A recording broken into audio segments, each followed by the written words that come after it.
Like and subscribe!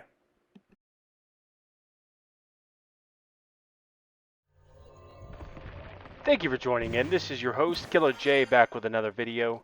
Today, I'm going to talk about The Legend of Zelda Tears of the Kingdom. And, oh boy, do I got a lot to say about this game.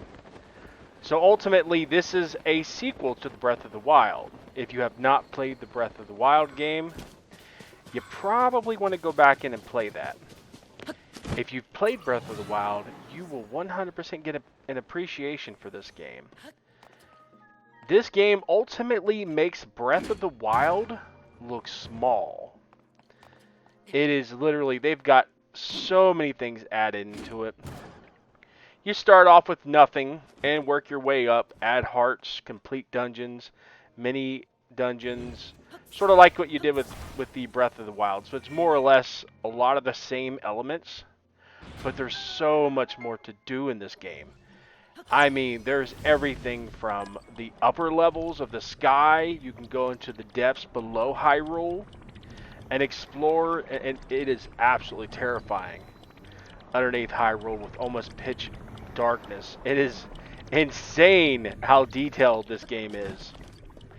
And on top of that, you have a lot of new mechanics similar to Breath of the Wild, but you can build stuff.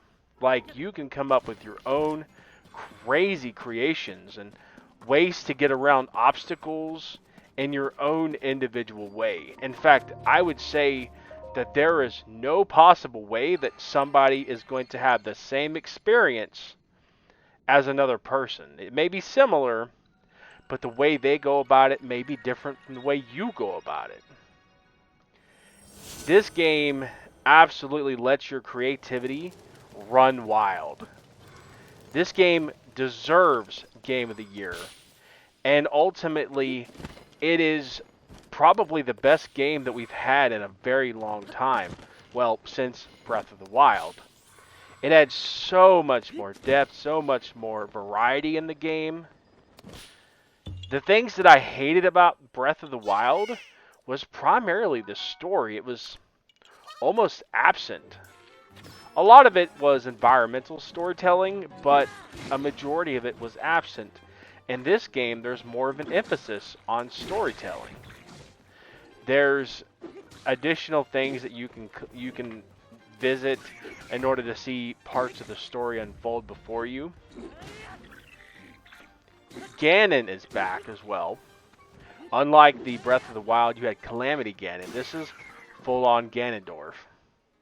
And he's absolutely menacing in this game. Where, you know, with Breath of the Wild, he was an impending doom as Calamity Ganon.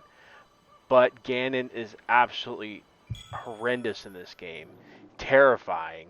And the things that he does is absolutely crazy. So, this game is a $70 port. Now, if you get it on sale, I've seen that they had it on Black Friday sale for like $50. It is worth your money. Every bit worth your money. This game deserves Game of the Year. It is, there's so many good things I can say about this game. The level design, storytelling, environmental storytelling, basically takes everything you loved about Breath of the Wild and cranks it up to a 10. That is how crazy good this game is. There's so many things to do, so many things to see, and you're not going to finish the game in 100 hours. You'll probably be playing the game for 200, maybe even 300 hours, and still find new stuff that you've never seen before. That is what Tears of the Kingdom offers. It offers unlimited gameplay, all kinds of things for you to do, an open sandbox for you to learn, to play the game how you like. The Legend of Zelda Tears of the Kingdom is a 10 out of 10. This is your game. Nintendo made this for you. Pick up the game, buy it, play it, and again, it is Game of the Year material. It deserves to win this year. Y'all have a great evening.